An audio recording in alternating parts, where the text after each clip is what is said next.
Hello and welcome to the EEPROM 9 and to my vintage computer collection tour that's basically my machines on display and a few bonus ones which are being worked on.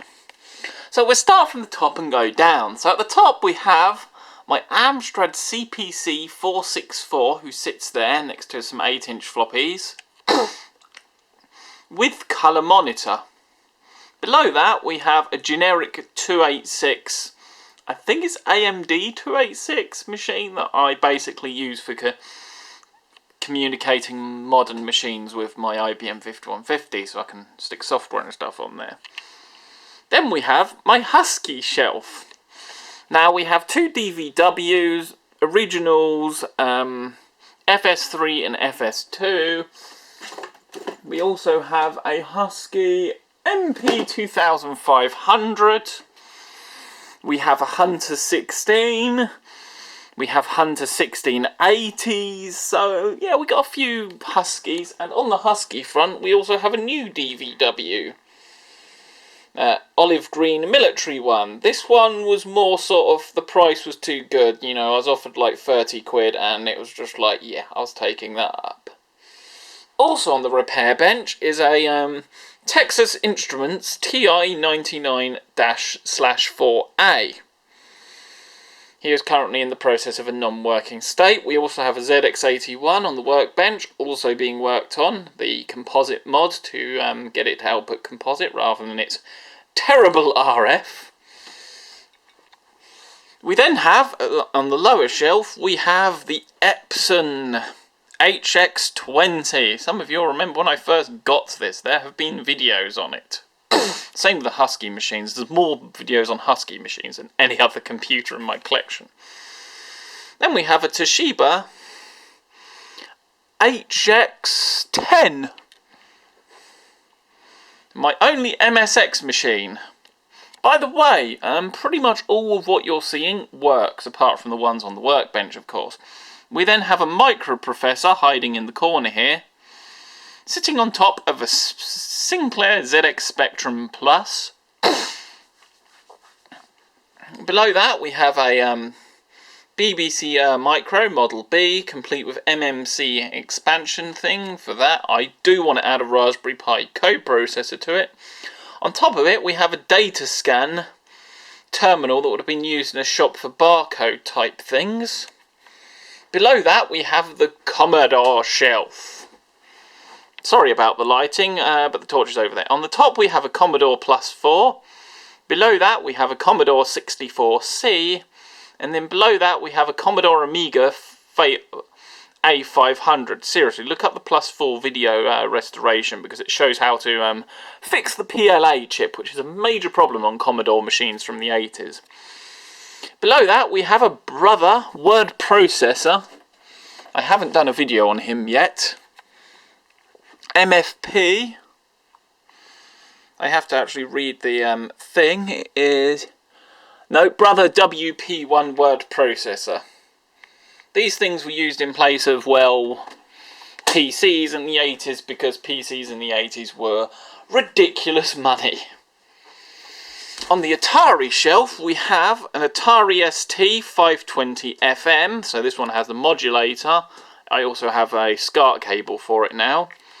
Above it we have an Atari 800XL, whose problem was the RAM. There's actually a video.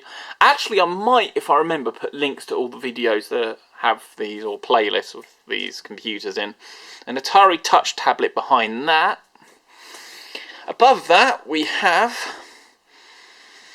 a Starlet NEC portable computer PC 8401A-LS. Yes, I had to look at it to get that. A CP/M laptop. So basically the same operating system as the 1980s Husky Hunters run on. Then we have a ZX81 with a Memo Pack 16K, and below that we have a serial terminal thing from the late 70s to early 80s, used for testing the serial cables on terminals type deal. This is where autofocus would be really handy. but I'm not spending money on the Sony lenses. Then we have a reproduction Acorn System 1, which I found the boards on eBay and basically built it up because I really wanted an Acorn System 1, but good luck getting an original late 70s, early 80s one. So this was my compromise, to actually own an Acorn System 1.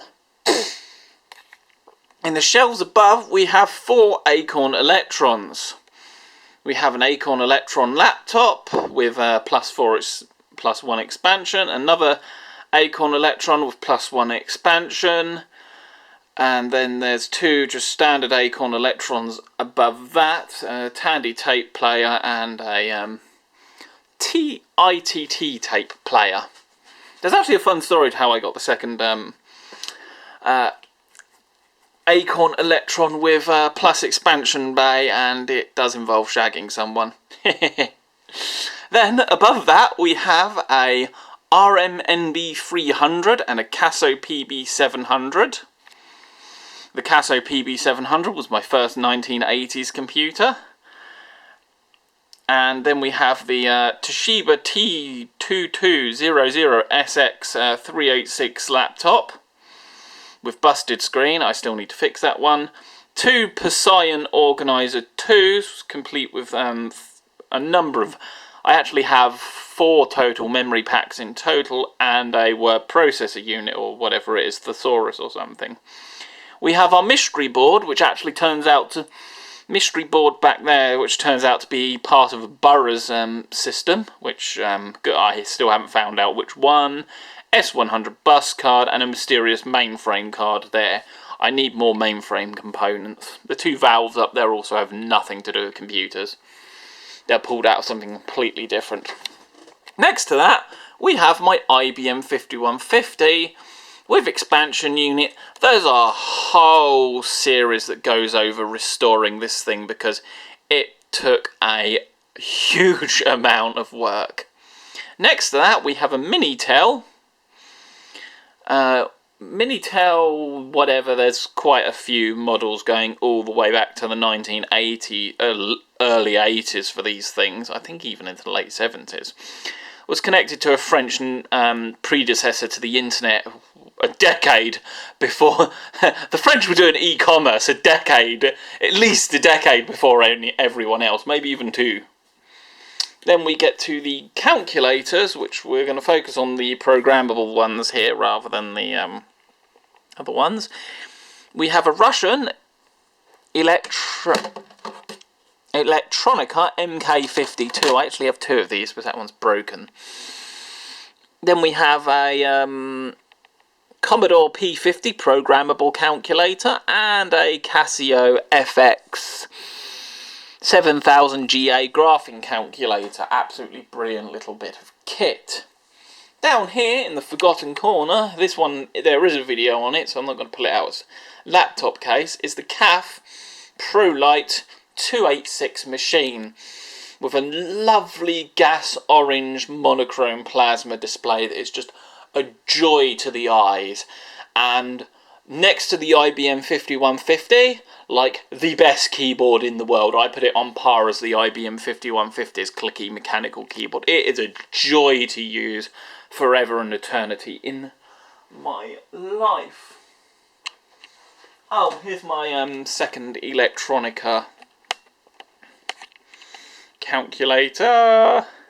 Woo, one-handed focus for the win. Here he is, looking awesome, complete with the... I actually think I might actually be learning to read Russian through messing around with this stuff. Maybe I'm giving myself too much credit. And then we have just a random centralizing photo multiplier Geiger thing, which is to do with a completely different project because I am working on a serial cable for this, and it's kind of half done and half working. So yeah, that is my vintage computer collection from the 1980s.